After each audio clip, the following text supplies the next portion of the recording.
Un hombre de 39 años. Rostro afilado, con mejillas hundidas por semanas de enfermedad progresiva que había consumido toda reserva de grasa corporal. Los labios secos, agrietados, con una tonalidad grisácea que recordaba ceniza fría dejada en un brasero apagado. Los ojos entreabiertos parecían mirar algo que ya no pertenecía a este mundo, fijos en un punto indefinido del techo manchado por humedad acumulada durante inviernos anteriores. Y sin embargo, el cuerpo seguía respirando. No de forma plena, no de forma rítmica, sino con un aliento persistente, frágil, casi invisible, que se resistía a extinguirse. Como si algo primitivo dentro del organismo se negara a aceptar el silencio final. Lo imposible estaba ocurriendo. Oxigenación mínima sin pulso detectable. Un cuerpo que respiraba cuando ya no debía poder hacerlo. Era una madrugada silenciosa de febrero de 1902, en los pasillos largos y oscuros del Hospital de la Salpêtrière, en París. Afuera, la ciudad dormía envuelta en frío húmedo que se pegaba a la piel. Dentro del edificio de piedra gris, los pacientes respiraban como podían, algunos entre quejidos roncos, otros con respiraciones que apenas agitaban las mantas ásperas de lana burda que los cubrían. El olor a desinfectante barato mezclado con humedad estancada impregnaba cada rincón del pabellón de enfermedades pulmonares. En aquella época, la muerte era un visitante constante que no se anunciaba. Simplemente sucedía. La neumonía avanzada no tenía tratamiento real. No existían antibióticos. No había ventiladores mecánicos. No había oxígeno suplementario disponible fuera de experimentos muy limitados. Las infecciones pulmonares saturaban los pabellones durante los meses de invierno, dejando detrás cuerpos fatigados, pieles lívidas y habitaciones donde las familias esperaban en silencio el desenlace inevitable. El hombre se llamaba Louis de Latour, obrero callejero. Había trabajado durante 17 años cargando losas de granito, desde el puerto fluvial hasta construcciones al este de la ciudad.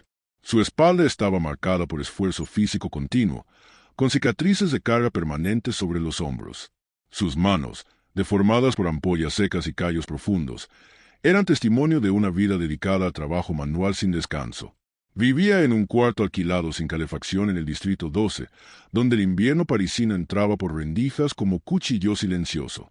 Una tos persistente comenzó en diciembre. Al principio fue seca, irritante, ignorable.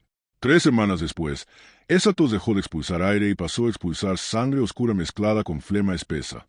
Cuando finalmente ingresó al hospital arrastrado por 2 vecinos, la fiebre ya no bajaba más que algunos grados después de compresas frías aplicadas durante horas. Los pulmones colapsaban lentamente, llenándose de líquido que ahogaba cada respiración. En su bolsillo de pantalón rasgado, llevaba un pañuelo de tela desteñida doblado con cuidado. Dentro, había una fotografía pequeña de una mujer mayor. Su madre, fallecida 6 años antes. Era lo único que guardaba consigo siempre. El médico que lo recibió se llamaba Armand Lenoir. Tenía 43 años, pelo completamente gris en las sienes y una mirada cansada que había visto demasiadas muertes evitables. Pertenecía a la segunda generación de médicos formados bajo la sombra teórica de Jean-Martin Charcot, pero ya no heredaba la épica de los grandes debates neurológicos que habían caracterizado la década anterior. Veía la enfermedad desde otro punto. Observación silenciosa, registro minucioso, nada de discursos grandilocuentes. Esas eran las bases de la medicina pragmática de su tiempo. Había pasado 16 años asistiendo pacientes que morían sin alternativa terapéutica real, y sabía por experiencia brutal que la neumonía fulminante no negociaba con nadie. Lenoir había perdido a su hermano menor, Julien, por neumonía 10 años atrás. Recordaba perfectamente la progresión. Primero la tos, luego la fiebre, después el silencio respiratorio. Había estado presente en los últimos minutos. Había sostenido su mano mientras el aire dejaba de entrar. Guardaba el registro manuscrito de aquel caso en un cajón cerrado con llave. Nunca lo había releído. Tenía miedo de encontrar en él algo que hubiera podido hacer diferente. Desde entonces, cada paciente con neumonía le recordaba ese momento.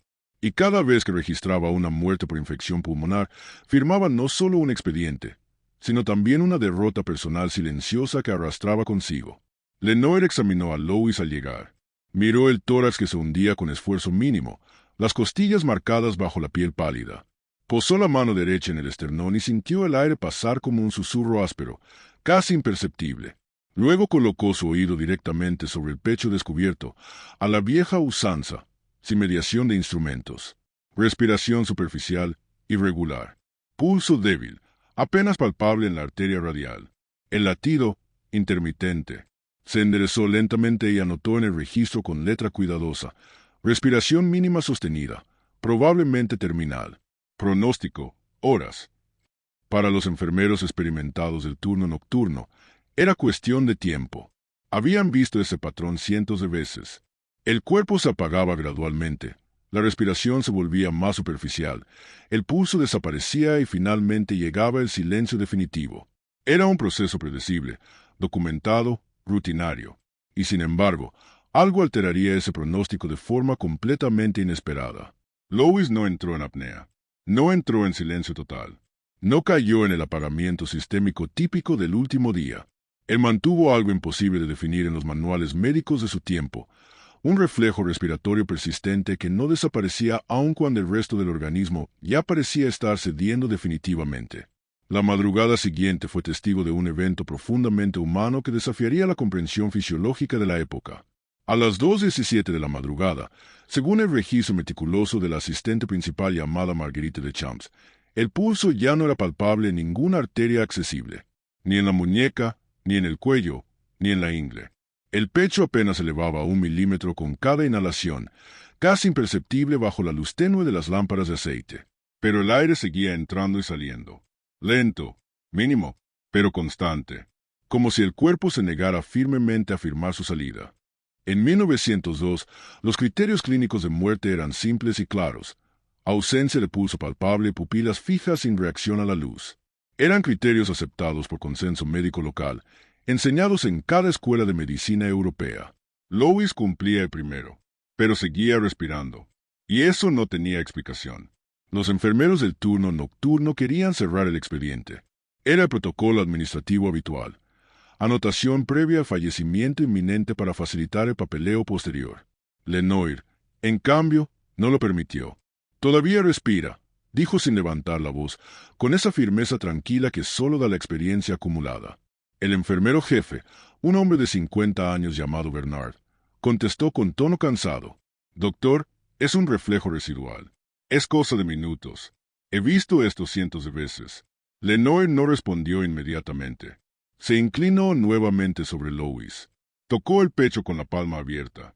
Sintió calor mínimo, apenas perceptible, pero presente. La piel no estaba fría como la de un cadáver. Estaba tibia, como si una corriente interna muy débil aún circulara. Y anotó otra frase en el margen del registro, una frase que más tarde sería citada en la publicación de la Société Neurologique del año siguiente. El último aliento no es un residuo fisiológico, es voluntad orgánica que persiste más allá de la lógica cardiovascular. Las horas avanzaron con lentitud brutal, pero Lois no expiró, no se desconectó, no cesó. La respiración no aumentaba, tampoco disminuía. Era como un pulso invisible de aire moviéndose lento, monotónico, clínicamente inverosímil. Un ciclo de 7 segundos de inhalación, 9 segundos de exhalación. Constante, rítmico, imposible. A las 5:06 de la madrugada, cuando todos ya esperaban el desenlace definitivo, Lois abrió parcialmente los ojos. No había lucidez cognitiva clara, no había lenguaje posible, pero había algo que solo podía describirse como conciencia primitiva. Una mirada que no enfocaba nada específico, pero que reaccionaba levemente a la luz directa de una lámpara acercada por Marguerite. El enfermero jefe Bernard observó incrédulo. Era algo que sus 26 años de experiencia hospitalaria no podían explicar. La oxigenación sanguínea era claramente insuficiente para sostener una conciencia convencional. Aún así, Lois persistía en un estado que no pertenecía a la vida ni a la muerte. Lenoir se sentó en la silla metálica junto al lecho. Las patas rasparon el piso de piedra con un chirrido agudo que resonó en el pasillo vacío. No habló, no realizó procedimientos invasivos. Apenas registró el fenómeno con observación clínica continua. Según escribió más tarde en su informe detallado, ese momento representaba un tipo de frontera clínica nunca documentada adecuadamente, un cuerpo que ya no tenía ritmo cardíaco detectable por palpación. Sin embargo, conservaba un aliento sostenido autónomo. No era apnea terminal característica. No era respiración agónica de Cheyne-Stokes. Era respiración estable, mínima, pero funcionalmente estable. Así permaneció Lois durante horas enteras, suspendido en ese estado liminal. En el pasillo exterior no se escuchaban pasos. El carrino de instrumentos metálicos que siempre chirriaba al pasar no se movió durante ese turno. Todo parecía detenido.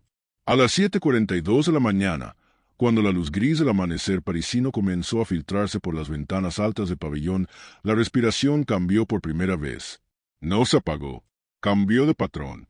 El aire entró más profundo que antes. 3 centímetros de elevación torácica. Luego salió más lento, con una exhalación prolongada de 9 segundos completos. Fue un ciclo distinto, más organizado.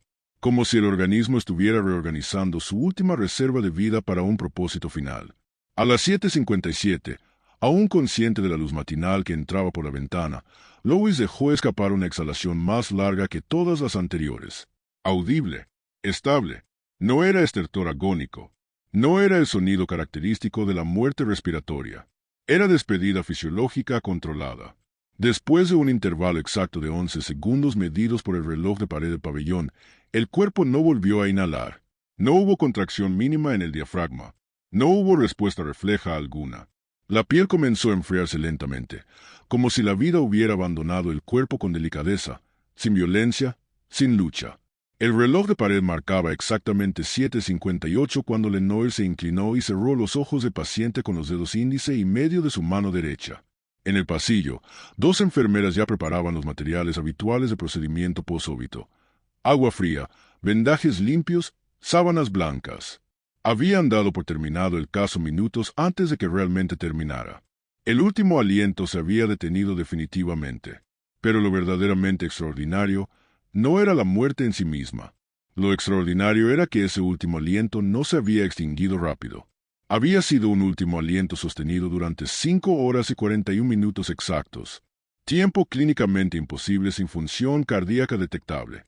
Tiempo que, para aquella época y según toda la fisiología conocida, significaba presencia biológica completamente inexplicable. Esa misma tarde, después de completar sus rondas habituales, Lenoir redactó un documento de observación clínica detallado en papel oficial del hospital, sellado con tinta violeta y numerado como Expediente Médico 1902-0347. Fue guardado cuidadosamente en el archivo de la sala fisiológica. En él escribió con letra precisa lo siguiente. La respiración final no es una exhalación final única, es continuidad prolongada del reflejo vital autónomo cuando todo lo demás se ha rendido. Este caso sugiere independencia funcional entre sistema respiratorio primitivo y función cardiovascular, desafiando la comprensión actual de la muerte clínica. Ese texto circularía discretamente en la Société Neurologique de París durante el segundo semestre de 1903. Un año después, su colega Elisée Marchand citó el caso como evidencia clínica de persistencia respiratoria independiente de la función cardiovascular prevista en la fisiología académica tradicional. No cambió tratados inmediatamente. No redefinió protocolos hospitalarios. Pero quedó archivado como testimonio documentado de un fenómeno que la medicina de la época no podía explicar completamente. Hoy, al releer esas páginas amarillentas conservadas en los archivos históricos de la Salpêtrière, no vemos apenas un cuerpo agonizante más entre miles. Vemos algo más profundo y perturbador. El punto exacto donde el organismo humano rechaza la extinción inmediata, incluso cuando clínicamente está concluido. Louis de Latour fue enterrado 3 días después en el pequeño cementerio anexo al hospital, reservado para pacientes sin familia conocida. El pañuelo con la fotografía de su madre fue colocado sobre su pecho antes de cerrar el ataúd, único objeto personal que lo acompañó. Pero antes de eso, Lenoir pasó algunos minutos completamente solo junto al lecho ya vacío. No escribió nada en ese instante. No tomó notas adicionales. Apenas dejó la mano derecha sobre el encol doblado con cuidado por las enfermeras y salió en silencio del pabellón, con paso lento que resonaba en el corredor de piedra. En la semana siguiente, cuando revisaba sus registros bajo la luz de una lámpara de escritorio, Lenoir añadió una última línea al expediente completo del caso. Cuando ya no había pulso detectable, aún había aliento sostenido. Y eso debe ser anotado, estudiado y recordado, porque desafía todo lo que creemos saber sobre el límite entre vida y muerte. Cerró el expediente, lo selló con el timbre oficial del hospital y lo depositó en el archivo permanente, página 127 del tomo fisiológico de 1902. Años después, esta observación sería reinterpretada como uno de los primeros registros documentados de disociación respiratoria autónoma en ausencia de función circulatoria detectable. Pero en aquel momento, solo era un misterio archivado. Archivo anatómico, donde la medicina revela sus secretos. Todos los personajes citados son parte de registros históricos reinterpretados con fidelidad narrativa.